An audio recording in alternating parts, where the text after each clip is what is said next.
आता कैलास अडगावकर ज्वेलर्स सोबत सोनं घेणं झालं आणखीन सोपं. मेकिंग चार्जेसवर तब्बल 50% सूट. मर्यादित कालावधीसाठी नक्कीच भेट द्या. कैलास अडगावकर ज्वेलर्स, दत्त मंदिर bus stop, Nashik road. Satpur परिसरातील अशोकनगर येथील बोलकर वृंदावन व्हॅली या निवासी इमारतीत अचानक आग लागल्याची घटना घडली. या घटनेमुळे परिसरात एकच खळबळ उडाली होती. सुदैवाने या आगीत कोणतीही जीवितहानी झाली नसली तरी काही घरगुती साहित्याचं मोठ्या प्रमाणात नुकसान झाल्याची माहिती समोर आली आहे. प्राथमिक माहितीनुसार बोलकर वृंदावन व्हॅली इमारतीत राहणारे भास्कर शिवराम महाजन यांच्या फ्लॅटमध्ये शॉर्ट सर्किटमुळे आग लागल्याचा अंदाज व्यक्त करण्यात येतो आहे. सकाळच्या वेळेत अचानक धूर आणि आगीच्या ज्वाळा दिसू लागल्याने रहिवाशांनी तात्काळ बाहेर धाव घेतली. नगरसेविका इंदुबाई नागरे यांनी याबाबतची माहिती अग्निशमन दलाला दिली.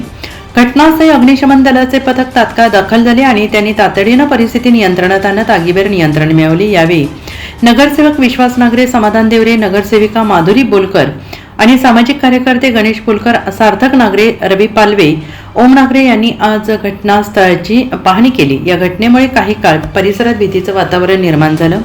तसेच इमारतीतील वीज पुरवठा खबरदारीचा उपाय म्हणून तात्पुरता बंद करण्यात आला.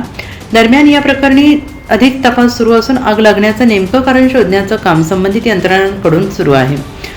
अग्निशमन दलाचे विजय मुसे, अशोक मोरे, प्रसाद भडके, स्वप्नील गांगुर्डे, गौरव जाधव, उमेश गावित, आयुष सोलंकी यांनी परिश्रम घेतले. एनसीएन न्यूजसाठी प्रतिनिधी सिद्धार्थ लोखंडे, सातपूर.